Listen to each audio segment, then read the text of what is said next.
కొనసాగించవచ్చు అనేటువంటి అనుకుంటున్నాడు. అది సాధ్యం కాదు అనేటువంటి చెప్పి హెచ్చరించడం కోసమే ఈ బహిరంగ సభని నిర్వహిస్తున్నాం. 6 గ్యారంటీలు అమలు చేయకపోతే మాత్రం జాగ్రత్త, ఖబర్దార్ బిడ్డ, నీ గుండెలలో రైళ్లు పరిగెత్తించేటువంటి పోరాట వర్గ ఉద్యమాన్ని కొనసాగిస్తామని చెప్పి ఈరోజు ఈరలు సపోర్ట్ల ద్వారా మీరందరూ రేవంత్ రెడ్డి కాంగ్రెస్ ప్రభుత్వం గుండెలలో రైళ్లు పరిగెత్తేటువంటి విధంగా తెలియజేసిందిగా కోరుతూ ఈ అవకాశం ఇచ్చిన మీ అందరికీ విప్లవ ధన్యవాదాలు తెలుపుతూ ముగిస్తున్నాం. అక్కలారా, మనం ఇవాళ ఇక్కడ కూర్చోవడానికి కారణం మనం రేవంత్ రెడ్డికి సంబంధించినటువంటి వ్యక్తిగత విషయం కాదు. గతంలో పరిపాలన ఖర్గే గారు వచ్చారు. వీళ్ళందరూ చెప్పినటువంటి విషయాలు ఏమిటంటే మా అందరికీ రేషన్ కార్డులు కావాలని ప్రజలు 10 సంవత్సరాల రోజుల్లోనే మేము రేషన్ కార్డులు ఇస్తామని చెప్పారు. నిజానికి చాలామంది తెలంగాణ ప్రజలు 10 సంవత్సరాల కాలంగా రాష్ట్రంలో పౌర ప్రజాస్వామిక హక్కులు లేకుండా ప్రజలు కనీసం ఈ ధర్నా చౌక్కొచ్చి మా డిమాండ్లు ఇవి, మా సమస్యలు ఇవి, మమ్మల్ని పరిష్కరించాలని చెప్పుకునేటువంటి అవకాశం లేని ఒక నియంతృత్వ, ఒక ఫ్యాసిస్టు ధోరణుల మధ్యన బతికినటువంటి తెలంగాణ ప్రజానీకాన్ని రేవంత్ రెడ్డి కాంగ్రెస్ పార్టీ మేము అధికారంలోకి వస్తే సంవత్సరంలోనే 2 లక్షల ఉద్యోగాలు ఇస్తామని చెప్పాడు. 17 నెలలైంది రేవంత్ రెడ్డి సర్కార్ అధికారంలోకి వచ్చి. 2 లక్షల ఉద్యోగాలు కాదు కదా, నిండా రేవంత్ రెడ్డి ఇచ్చినటువంటి ఉద్యోగాలు, అవి కూడా పర్మనెంట్ ఉద్యోగాలు కాదు, కాంట్రాక్ట్ ఉద్యోగాలు, అవుట్సోర్సింగ్ ఉద్యోగాలు, అవన్నీ కూడా ఎన్ని అంటే నిండా 50,000 లేవు. నిజానికి తెలంగాణ రాష్ట్రంలో రేవంత్ రెడ్డి అధికారంలోకి వచ్చే ముందు చెప్పినటువంటి 2 లక్షల ఉద్యోగాలే కాదు, 10 లక్షల ఉద్యోగాలు ఉన్నాయి. మొత్తం 4 లక్షల ఉద్యోగాలు ఇవ్వాల్సినటువంటి చోట కేవలం 2,50,000 ఉద్యోగాలు ఇచ్చి నేను మొత్తం సంవత్సరంలో మేము గొప్పగా పరిపాలించాం, ఇందిరమ్మ రాజ్యం తెచ్చాము, మీరు విజయోత్సవాలు జరుపుకోండి అని చెప్తున్నారు. అయ్యా రేవంత్ రెడ్డి, ఢిల్లీలో ఉండేటువంటి సోనియమ్మ, తెలంగాణ ప్రజలు మీరు చెప్పినటువంటి మాటను నిలబెట్టుకోవాలని వాళ్ళు కోరుతున్నారు. CPML new democracy party, 2 new democracy పార్టీలు ఐక్యమైన తర్వాత మొట్టమొదటి బహిరంగ సభ ఇది, మొట్టమొదటి మహాప్రజా ధర్నా ఇది. దీనికంటే ముందు సుందరయ్య విజ్ఞాన కేంద్రం దగ్గర నుంచి వేలాది మంది ప్రజలు వివిధ జిల్లాల నుంచి మండి టెండర్లో హైదరాబాద్కు రావడానికి కారణం మీరు సంవత్సర కాలంలో విజయోత్సవాలు జరుపుకున్నటువంటి సీను మాకు లేదు, మా పిల్లలకు ఉద్యోగాలు రాలేదు, మా పోడు రైతులకు పట్టాలు రాలేదు, మా కార్మికులకు పర్మనెంట్ ఉద్యోగాలు లేవు, మా కార్మికులకు సంబంధించినటువంటి సమ్మె చేసేటువంటి హక్కును ఢిల్లీలో ప్రభుత్వం తీసేస్తే మీరు వాళ్ళందరూ కూడా నోరు మూసుకొని కూర్చున్నారు తప్ప మీరు మా ప్రజలకు ఇచ్చింది ఏమీ లేదు. అన్నిటికంటే తెలంగాణ రాష్ట్రంలో విద్యారంగము, వైద్య రంగము పెట్టాడు. గత ప్రభుత్వంలో ఉండేటువంటి అనేక మంది ఎమ్మెల్యేలు, ఎమ్మెల్సీలు ఇవాళ ప్రైవేట్ యూనివర్సిటీలు ఇవాళ నిలుపుకొల్పుకున్నారు. మనకు రావాల్సినటువంటి విద్య లేదు. విద్య అనేటువంటిది సామాజిక అంశము. విద్య అనేటువంటిది దాని మీద లాభాపేక్షతో కూడినది కాదు.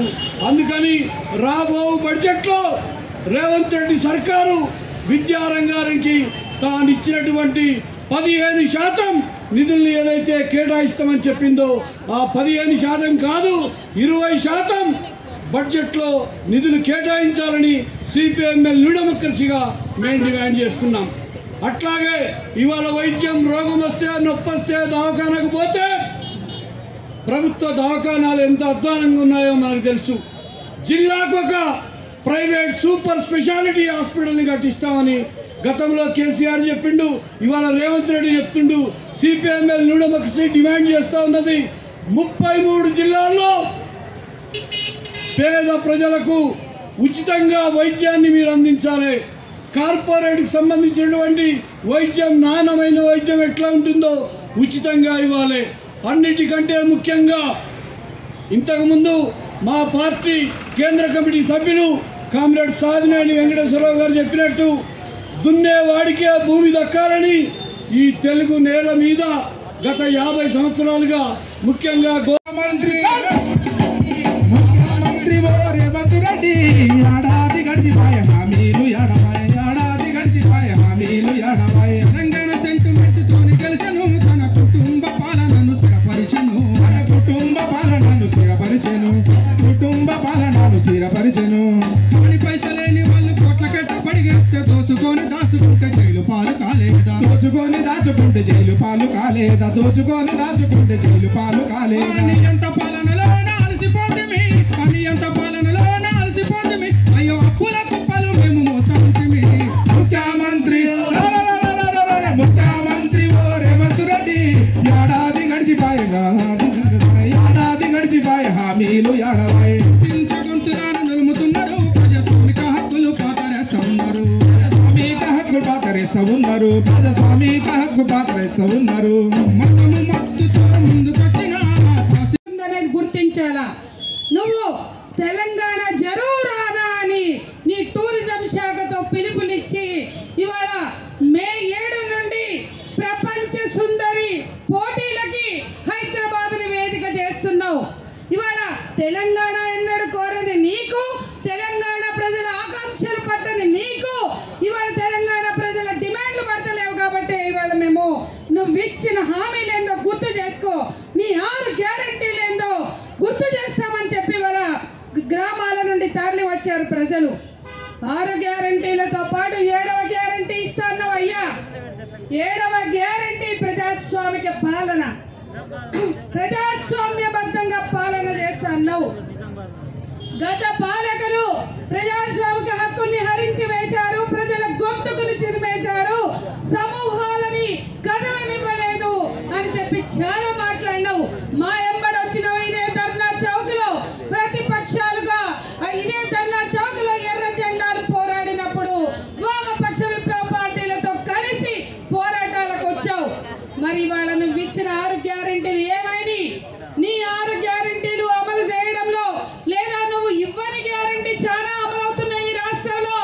6 గ్యారెంటీలు ఇచ్చినావు, మద్యం గ్యారెంటీ ఇవ్వలే, మందు గ్యారెంటీ ఇవ్వలే, గంజాయి గ్యారెంటీ ఇవ్వలే. తెలంగాణ అంతా గంజాయి వాడుతుంది, మాదక ద్రవ్యాలు, మందు, ఇవాళ గ్రామాల్లో సైతం డ్రగ్స్ వస్తున్నాయి. గంజాయి మత్తుతో, మద్యం మత్తుతో తెలంగాణ అంతా కూడా నువ్వు ఏ గ్యారెంటీ ఇచ్చినావని ఇవాళ ఈ రాష్ట్రాలలో మద్యం మత్తులో ముంచెత్తుతున్నావు.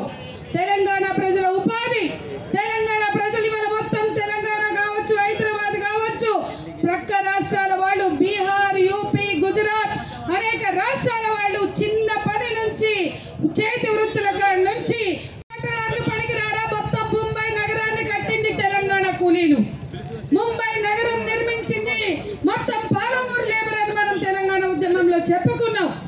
తెలంగాణ ఉద్యమంలో ముంబై పోయి, సూరత్ పోయి మాట్లాడినాం. ఇవాళ తెలంగాణలో కూలీలు ఎవరు? మొత్తం పక్క రాష్ట్రాల కూలీలు. ఇతర రాష్ట్రాల కార్మిక వర్గం ఎక్కడ ఉన్నా మనం గౌరవిద్దాం, కానీ తెలంగాణ ప్రజల ఉపాధి భద్రత సంగతి ఏమైంది? ఏ పథకం మీ దగ్గర ఉంది? తెలంగాణ ప్రజల ఉపాధి కోసం అవసరాని పని, కంసలోని పని, టైల్స్ పని, అన్ని పనులు పక్క రాష్ట్రాల వాళ్ళు వచ్చి చేస్తే తెలంగాణ ప్రజలు ఏం పెట్టుకుని తింటారు, ఏం పని చేసుకుని బతుకుతారు? నువ్వు ఇచ్చే ఉచితాలతో బతికితే సరిపోయిందా?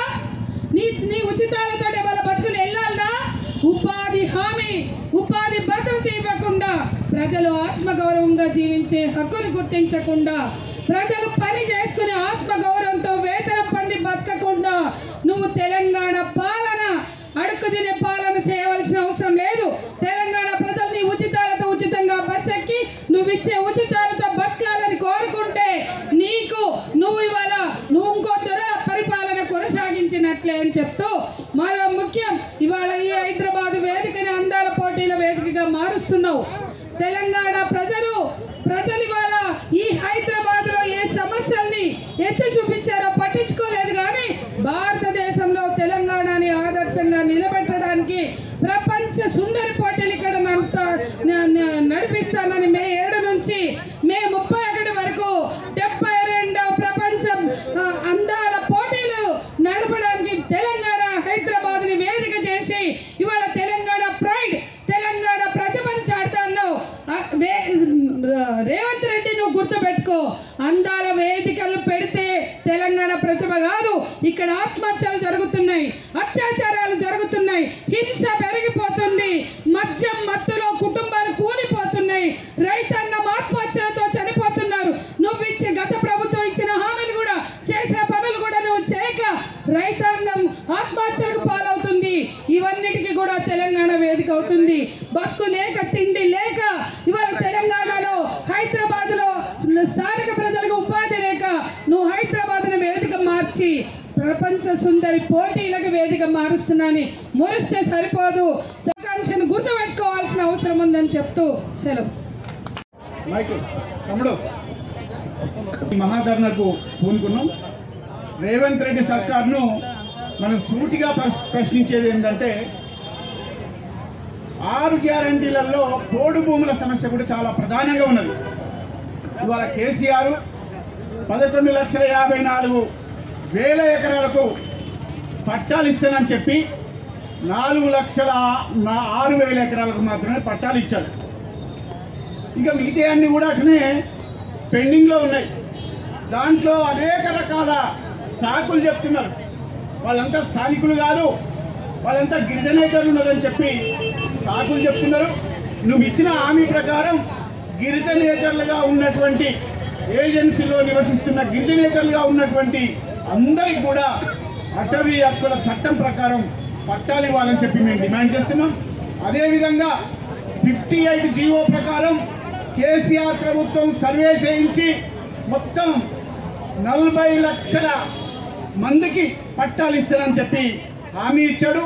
దానికి మొత్తం పట్టా కాగితాలు కూడా తయారు చేసి పెట్టుకున్నాడు కేసీఆర్ బొమ్మతోటి.